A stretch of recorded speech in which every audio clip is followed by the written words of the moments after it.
Ya, pokok bahasan kita hari ini adalah tipe-tipe tata letak mesin. Tipe-tipe tata letak mesin.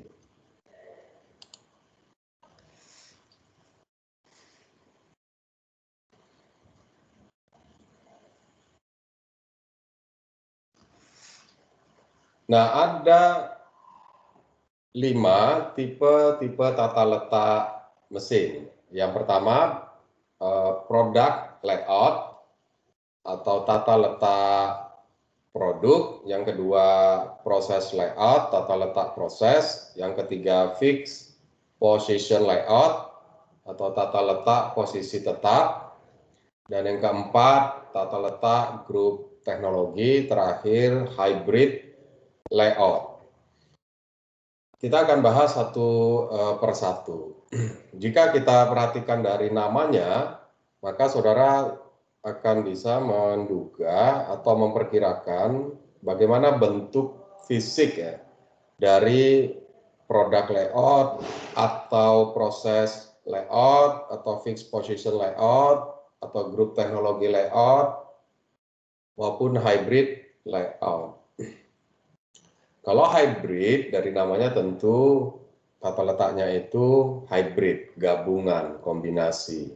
Kalau grup teknologi layout ini pokok bahasan tersendiri yang nantinya akan kita bahas.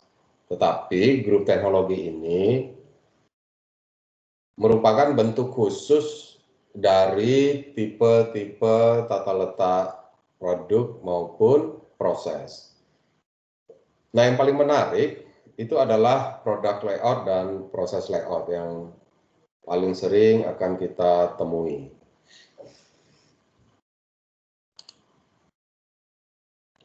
Apa itu product layout? Ya, product layout mesin atau workstation diatur di sepanjang rute dari pembuatan sebuah produk. Jadi kata kuncinya adalah urutan pengaturan mesin-mesinnya berdasarkan urutan-urutan proses pembuatan produk. Nah, itu kata kunci dari product layout. Kita menata mesin-mesin yang ada di dalam pabrik kita itu, kita tata atau kita susun berdasarkan urutan pembuatan produk-produk. Ada beberapa terminologi dari product layout ini. Ada namanya flow line layout, itu sama, merupakan product layout juga. Ada production line layout, itu juga nama lain dari product layout.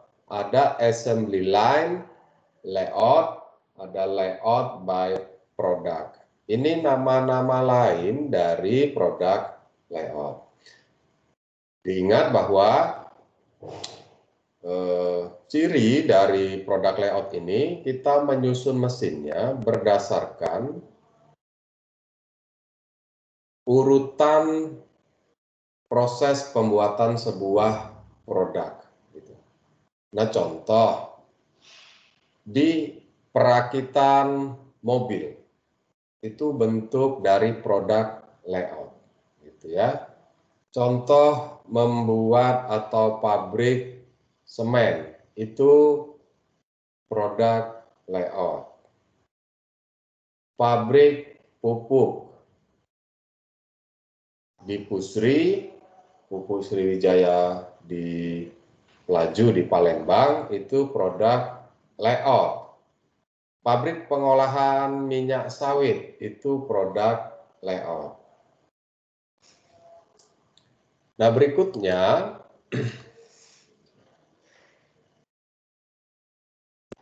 pabrik apa saja yang akan menerapkan produk layout ini? Yaitu pabrik perakitan mobil, pabrik semen, pabrik-pabrik yang memproses komoditas pertanian. Nah, sekarang bagi kalian yang sedang KP, coba diterapkan. Analisis pabrik kalian atau tempat usaha di mana saudara sedang melaksanakan kerja praktek, apakah dia masuk tipe produk layout atau bukan. Pembuatan beton, produk layout atau bukan. Nah, maka identifikasi dulu. Apabila pembuatan produknya itu mengikuti urutan-urutan proses, urutan-urutan proses. Jadi pertama proses pencampuran, kedua proses pembentukan, ketiga proses penghalusan, keempat proses pembongkaran, kelima proses pemotongan, keenam proses pengepakan, ketujuh proses pengecatan. Nah, apabila pembuatan satu produk mengikuti proses-proses yang saya sebutkan tadi, maka saudara bisa simpulkan lantai produksi tersebut menggunakan atau menerapkan produk layout. Apa keuntungan atau manfaat dari perusahaan yang menerapkan produk layout ini? Yang pertama, reduce material handling time. Jadi waktu material handlingnya bisa lebih pendek ya. Reduce processing time, waktu pemrosesannya juga bisa lebih pendek, berkurang, lebih hemat. Easy planning and control, perencanaan dan pengendaliannya jauh lebih mudah. Keterbatasannya, drawback atau disadvantage-nya, ya lack of flexibility. Nah, bagaimana kita bisa menjustifikasi benefit, keuntungan, ataupun drawback, disadvantage, keterbatasan atau kekurangan dari produk layout ini? Pabrik Coca-Cola itu produk layout. Pembuatan minuman itu produk layout. Nah, sekarang kenapa dia lack of flexibility? Kurang fleksibel. Nah, bayangkan sebuah pabrik pembuatan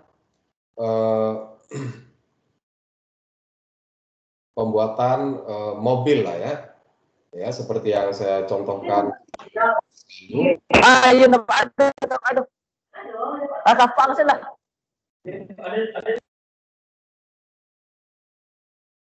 Nah, di situ saudara lihat mobil yang dibuat mobil pick up ya, pick up mini sebagaimana yang saudara bisa bayangkan. Nah, sekarang saya mau tambah produk saya itu membuat truk. Nah, pertanyaannya, apakah bisa assembly line, lintasan perakitan yang ukurannya itu, besarnya itu hanya bisa ditempati oleh sebuah mobil berukuran pick up, saya ganti menjadi ukuran truk yang besar itu? Ya, jawabnya tidak. Jadi lintasan perakitan itu tidak bisa digunakan untuk produk baru, truk tadi. Maka saudara harus buat lintasan perakitan baru. Nah, itu maka disebut lack of flexible. Nggak fleksibel dia jika ada tambahan produk baru. Nah, maka di dalam pokok bahasan kemarin, salah satu pemicu mengapa layout itu harus dievaluasi atau harus diperbaiki apabila ada penambahan produk baru. Nah, itu salah satu justifikasi ataupun salah satu penjelasan produk layout dan kaitannya dengan permasalahan tata letak. Proses layout. Di sini sering mahasiswa itu salah dalam memahami. Kalau ditanya produk layout, penyusunan mesinnya berdasarkan produk, Pak. Jadi kalau produknya ada 10 tata letak di situ. Belum tentu. Kalau dari 10 produk, ada 5 produk yang sama urutan pembuatannya. Sama-sama dipotong dulu, setelah dipotong dihaluskan, setelah dihaluskan dibengkokkan, setelah dibengkokkan dilubangi, di drill, setelah di drill dihaluskan lagi, setelah dihaluskan dicat, setelah dicat di packing. Ada 5 jenis produk yang sama prosesnya. Maka kelima jenis produk tersebut bisa dikerjakan di tata letak yang sama. Sedangkan sisanya 5 produk lainnya yang prosesnya itu berbeda di tata letak lainnya. Berarti dia punya 2 pabrik, dia punya 2 tata letak. Dedicated dia. Jadi khusus ya, hanya untuk produk-produk tertentu saja. Itu produk layout. Nah, proses layout ada juga yang menyebutkan proses layout itu susunan-susunan mesinnya disusun berdasarkan proses, Pak. Nah, kan nggak tegas itu. Yang dimaksud proses ini apa? Gitu. Nah, sekarang perhatikan. Proses layout itu penyusunan mesin-mesinnya menempatkan jenis mesin yang sama di tempat yang sama. Apa maknanya? Berarti di pabrik itu ada 5 jenis mesin. Ada mesin bubut, mesin drill, mesin press, mesin drilling, ya, mesin bending. Nah, setiap jenis mesin jumlahnya lebih dari 1. Ada yang 2 unit, ada yang 5 unit, ada yang 3 unit, ada yang 2 unit gitu. Mesin bubut katakanlah 4 unit. Maka proses layout mengatakan keempat jenis mesin bubut tadi letaknya di tempat yang sama, begitu. Nah, itu proses layout. Ya, machine and workstation arranged on the basis of processes they perform. Gitu ya. Mereka diletakkan di basis di tempat yang sama. Jadi milling mesin ditempatkan bersama-sama di satu tempat. Nah, kadang kita memberi namanya departemen milling. Mesin turning ditempatkan di tempat yang sama. Kita katakan departemen turning. Nah, seperti itu. Another term dari proses layout itu layout by process, job shop layout. Nah, siapa yang menerapkan proses layout ini? Umumnya akan kita temui pada bengkel-bengkel ya, workshop. Nah, sebagai ilustrasi sederhana saja, saudara lihat bengkel pembuatan pagar. Nah, itu daerah pengelasan ya akan terlihat 1 atau lebih dari 1 jenis mesin las di tempat yang sama. Gerindanya itu di tempat yang sama. Nah, kita lihat yang lebih besar lagi. Pernah saudara lihat pabrik pembuatan alat dan mesin pertanian, ya, misalnya ada di beberapa di Pariaman ada, Dragon di Pariaman, Cherry di Payakumbuh. Saudara akan lihat jenis mesin yang sama, dia tempatkan di tempat yang sama. Ya. Itu proses layout. Jadi sudah jelas berbeda antara produk layout dan proses layout ya. Kita lihat tipe berikutnya. Apa kelebihannya dari proses layout? Proses layout ini punya kelebihan proses layout ini justru menjawab kelemahan dari produk layout. Kalau di produk layout, dia lack of flexibility, ya, not flexible, inflexible gitu ya. Tidak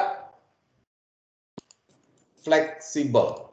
Produk layout. Nah, proses layout itu lebih fleksibel. Kenapa? Karena di tempat yang sama ada jenis mesin yang sama. Karena high flexibility-nya, ya, fleksibilitasnya itu tinggi, maka kita bisa buat variasi produknya itu besar. Itu proses layout. Sebagai contoh, kalau saudara lihat atau masuk di bengkel-bengkel Al-Sintan, alat dan mesin pertanian, mereka punya kemampuan untuk membuat beragam alat dan mesin pertanian. Jadi fleksibel. Nah, personel-personel yang ada di perusahaan tersebut, ya di perusahaan yang menerapkan proses layout itu menjadi lebih expert, lebih tinggi keterampilannya. Sementara drawback atau disadvantage, kelemahannya, biaya material handlingnya bisa meningkat. Kenapa? Ya bayangkan saja, saudara, ya, kalau di produk layout dia mengalir ya dari gudang jalan lurus sampai ke finish produk. Kalau proses layout, ya dia muter-muter bolak-balik gitu. Awalnya di bagian pemotongan, setelah pemotongan masuk dia ke milling, setelah milling balik lagi ke pemotongan. Dari pemotongan ke drilling, dari drilling balik lagi ke pemotongan. Jadi bolak-balik. Akibatnya apa? Total jarak perpindahan bahannya menjadi lebih jauh. Akibatnya biaya material handling pun meningkat.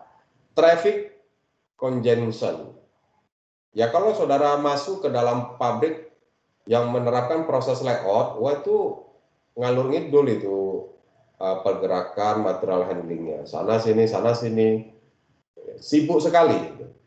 Kalau kita perhatikan kegiatan material handlingnya bergerak dari sana ke sini, itu ada resiko terjadi benturan antar bahan atau komponen yang belum selesai diproses. Akibatnya apa? Ya cacat produknya. Kemudian ada yang kita jalan lurus ke depan, jadi di depan kita ada pula yang sedang mendorong atau forklift yang jalan ke arah kita. Gangnya sempit, mau nggak mau kan kita harus berhenti. Nah akibatnya apa? Ya lama material handling time-nya kan, akibat traffic congestion tadi, jam, macet gitu. Nah itu menjadi sebuah keterbatasan dari proses layout. Complexity in planning and control. Ya lebih kompleks ya. Kenapa? Karena kita harus memikirkan, katakanlah di mesin bubut tadi, kita punya produk 20 jenis. Maka di situ ada muncul persoalan penjadwalan job, ya. Penjadwalan pekerjaan. Maka complexity planning and control lebih kompleks. Berbeda dengan produk layout tadi. Produk layout tadi hanya digunakan untuk 5 jenis produk saja. 5 jenis produk saja. Jika ada produk baru yang urutan-urutan pembuatannya berbeda dengan layout yang ada, maka kita tidak bisa terapkan produk baru itu di layout existing. Maka kita harus siapkan layout baru. Itu bagusnya di produk layout. Kelemahannya apa di produk layout itu? Kalau seperti yang saya jelaskan, adanya produk baru, kita tidak bisa proses di layout existing, maka kita buat layout baru. Ya, maka kita beli mesin-mesin baru. Biaya investasinya menjadi sangat besar, begitu. Tapi supervisinya lebih mudah karena layout itu hanya dilalui oleh produk-produk yang sama setiap saat. Proses layout itu kebalikannya. Tambah produk is okay. Selama jenis proses yang dibutuhkan ada, buat. Gitu. Nggak peduli urutannya. Jadi dia mondar-mandir gitu. Nah mudah-mudahan saudara bisa membayangkan apa yang saya maksudkan. Ya sampai di sini saya berharap saudara sudah mampu membedakan apa produk layout dan apa proses layout. Gitu. Selanjutnya fixed position layout, tata letak posisi tetap. Apanya yang tetap? Apanya yang diam saja? Yaitu produknya. Kita bisa temui pada pabrik pembuatan pesawat terbang bagian perakitannya. Nah itu kan ukurannya besar sekali. Bayangkan kalau yang bergerak itu pesawat terbangnya, mau berapa meter persegi yang harus kita siapkan. Jadi tidak efisien. Pembuatan kapal laut. Nah, begitu juga sama. Kalau kapal lautnya yang bergerak, mau berapa meter persegi harus kita siapkan pabrik untuk merakit kapal laut. Sehingga di fixed position layout ini, yang bergerak itu, yang mendatangi produknya itu adalah operator dan peralatan berikut bahannya. Begitu. Ya, silakan nanti dilihat misalkan di YouTube seperti apa sih pembuatan kapal, seperti apa sih pembuatan pesawat terbang.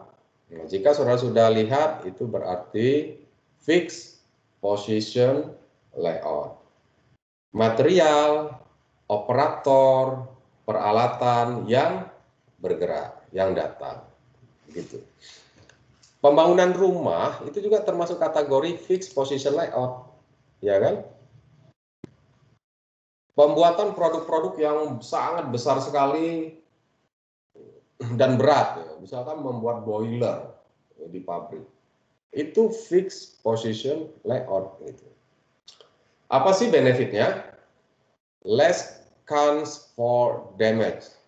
Kesempatan terjadinya kerusakan itu lebih kecil. Kenapa? Karena material yang datang itu kan sesuai kebutuhan. Nanti lihat bagaimana cara pembuatan perakitan pesawat terbang. Itu kan datang pekerja, datang dengan peralatannya, datang materialnya dia kerjakan.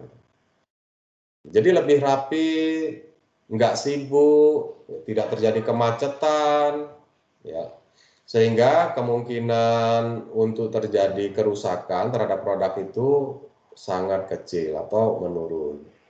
Biaya pergerakan materialnya pun menjadi lebih murah karena nggak mondar-mandir dari gudang diambil dibawa ke bagian perakitan langsung dirakit selesai, nggak pindah-pindah ke sana sini bahan bakunya itu atau komponennya. Apa sih kelemahannya? Justru yang mahal itu biaya perpindahan mesin atau peralatannya. Nah, mesin dan peralatannya kan mahal. Cuma kadang juga berat. Bayangkan kita sedang merakit pesawat terbang. Awalnya berada di sisi kiri. Sudah selesai proses di sayap sebelah kiri, berpindah kita ke sayap sebelah kanan. Dipindahkanlah mesin atau peralatan itu. Nah, mesin ini kan perlu setup, instalasi sana-sini, dibuka sedikit supaya bisa dipindahkan karena berat sekali. Pindahkan ke sisi sayap berikutnya, itu membutuhkan waktu dan juga membutuhkan biaya. Itu menjadi keterbatasan atau kelemahan dari fixed position layout. Utilisasi alatnya juga rendah. Kenapa? Karena alat yang kita gunakan untuk merakit pesawat terbang tadi itu ya dedicated, hanya bisa digunakan untuk bagian tertentu saja, tidak semua bagian. Gitu. Jadi utilisasinya rendah. Maksud utilisasi rendah, mesin dan peralatannya itu banyak menganggurnya. Nah, ini justru berlawanan dengan proses layout. Proses layout, mesin-mesinnya itu punya utilisasi yang tinggi. Loh, kenapa? Karena mesin tersebut bisa menerima apa saja jenis produk yang mau dibuat oleh perusahaan. Jadi utilisasinya tinggi. Itu proses layout.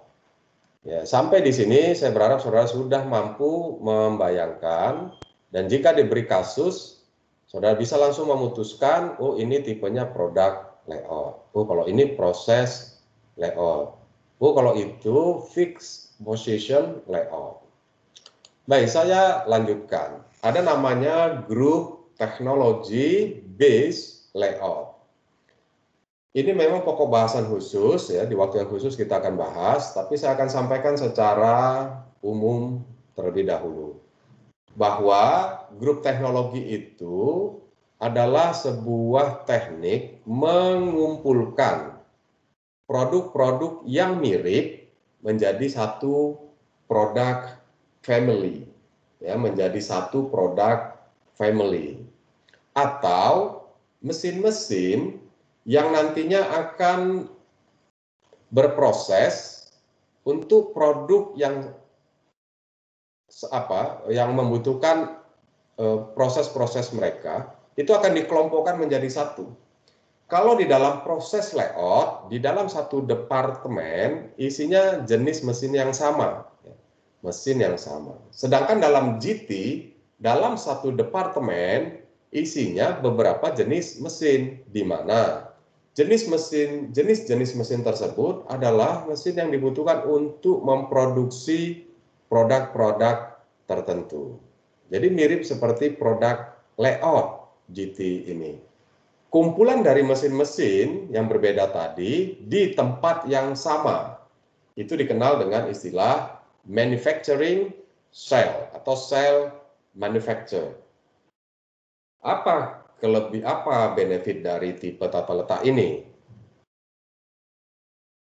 Kelebihan dari tata letak GT, dia mengatasi apa yang menjadi kelemahan di produk layout dan juga mengatasi kelemahan yang ada di proses layout. GT ini tengah-tengah ya antara produk layout dan proses layout. Itu sederhananya. Di sini saya sampaikan benefitnya itu reducing significantly traffic congestion. Apa yang dialami oleh proses layout untuk traffic congestion ini bisa diatasi oleh GT. Material handling cost itu bisa turun. Nah, apa yang dialami oleh proses layout dapat diatasi oleh GT. Work-in process inventory-nya bisa lebih sedikit. Siapa yang bisa mengimplementasikan ini? GT based layout ini, yaitu company that manufacture mass product and high variety. Variasi produknya itu banyak, tapi yang dibuat juga banyak volumenya. Itu untuk GT. Nah, yang hybrid adalah kombinasi. Jadi GT kombinasi antara produk layout dan proses layout. GT itu sudah masuk kategori hybrid. Nah, tapi kalau saudara masuk ke dalam sebuah pabrik, saudara tidak akan temukan murni ya. Tidak akan menemukan murni satu tipe tata letak. Misal, ketika saudara masuk ke sebuah pabrik pengolahan sepeda, di bagian pembuatan komponen-komponennya, saudara lihat mesin yang sama dikelompok-kelompokkan di satu departemen yang sama. Maka saudara akan mengidentifikasinya sebagai proses layout. Begitu masuk di bagian perakitan, untuk sepeda-sepeda yang punya ciri tertentu, itu satu line, ya, satu lintasan sendiri. Ada jenis lain sepedanya satu lintasan sendiri, maka saudara akan mengidentifikasi di lintasan perakitan tersebut menerapkan produk layout. Sehingga di dalam sebuah pabrik, kita akan katakan, pabrik tempat saya praktek ini ternyata menerapkan hybrid layout. Nah, itu yang saya maksud hybrid layout itu. Ya, semoga saudara dapat memahami tipe-tipe tata letak tadi, dan ketika masuk ke sebuah pabrik, saudara mampu mengidentifikasi dan menetapkan tipe tata letak pabrik apa yang diterapkan oleh perusahaan tersebut. Nah, lalu bagaimana tipe tata letak pabrik ini dikaitkan dengan pengelolaan produksi di pabrik?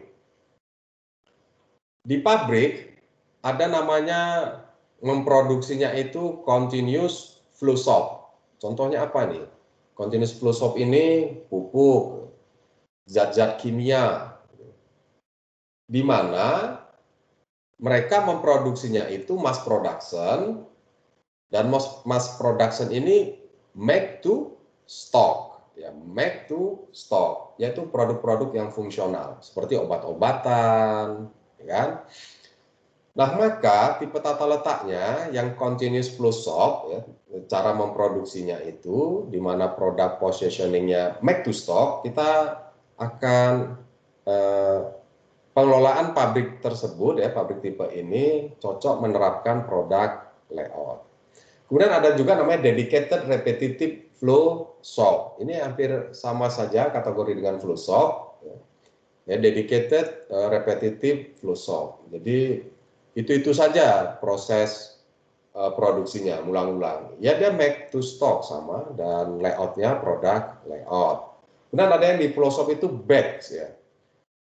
Yang pertama sekali dia produksi Coca-Cola pakai botol sebanyak 1000. Selesai 1000, dia ganti pakai kaleng. Ini bagian bottlingnya saja. Ya. Untuk pembuatan kalengnya tentu beda. Ya, umumnya pabrik minuman itu dia tidak akan membuat kaleng sendiri. Ya, kaleng minumannya dia, kemasannya itu dia beli dari luar, gitu ya. Botolnya dia beli dari luar. Nah, masuk ke pabrik itu, ya hanya tinggal memasukkan minuman. Maka yang batch close shop ini, 1000 pertama mengisi untuk kemasan botol.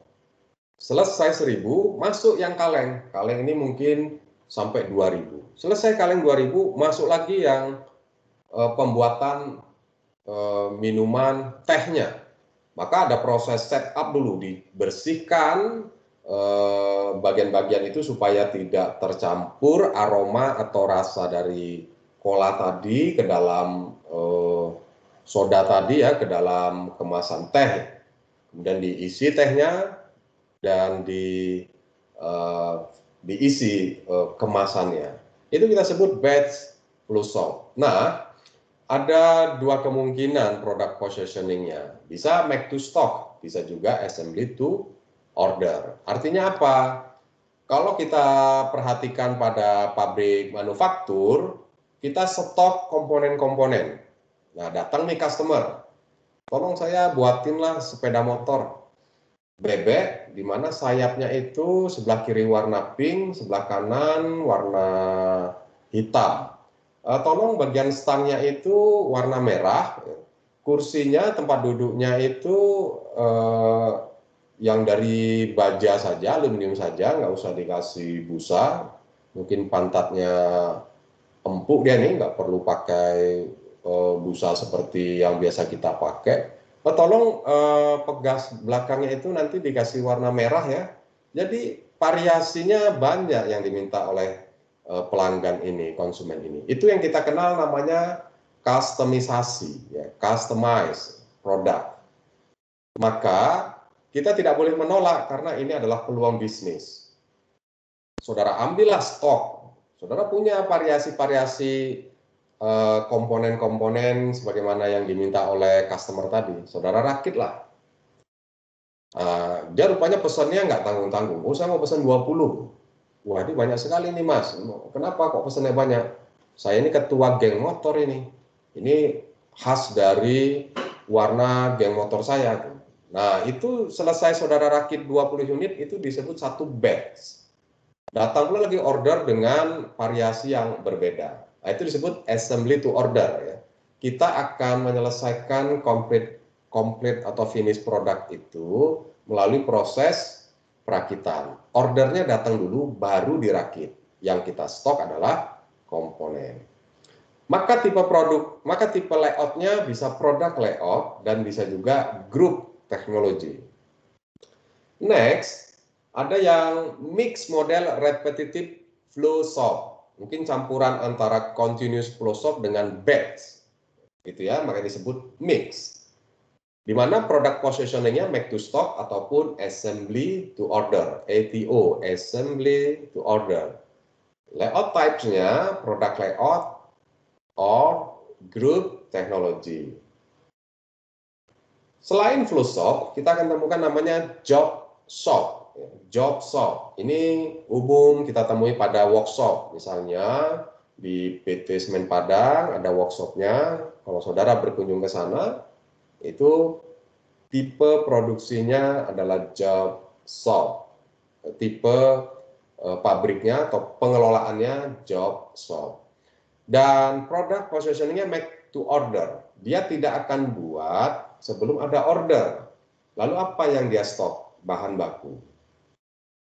Bagaimana tipe mesin-mesinnya? Multipurpose mesin, ya, CNC yang pernah saudara praktekkan, saudara lihat, itu multipurpose mesin. Apa tipe layoutnya? Proses layout, ya, karena membutuhkan fleksibilitas yang tinggi. Kenapa butuh fleksibilitas yang tinggi? Karena jenis produk yang harus dihasilkan banyak. Dan grup teknologi. Nah, itu cocok untuk tipe ini.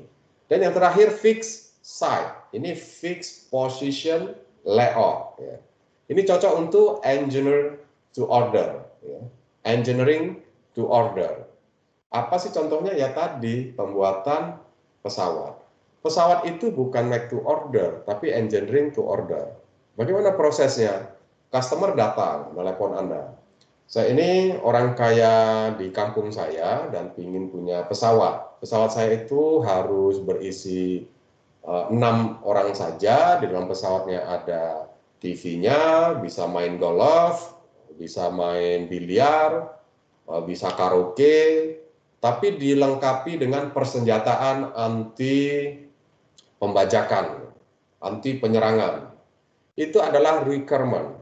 Maka, saudara sebagai perusahaan komersial, pesawat komersial, menerjemahkan requirement dari customer Anda itu menjadi sebuah desain engineering. Saudara desain, saudara komunikasikan lagi kepada konglomerat di kampung saudara ini, dan dia approve, dia setuju, barulah saudara buat. Engineering to order itu mulai dari ide sampai finish produk. Kalau assembly to order, stoknya sudah ada dalam bentuk komponen. Di situ perbedaannya. Maka tipe ini lebih tepat fix, position, layout. Baik saudara sekalian, ini yang menjadi uraian dan penjelasan tentang tipe-tipe tata letak pabrik atau tata letak mesin dan bagaimana kaitan antara tata letak mesin-mesin dengan pengelolaan produksinya. Nah, sampai di sini jika ada pertanyaan atau ada poin-poin yang belum jelas, saya berikan kesempatan saudara untuk bertanya. Oke, dipersilakan.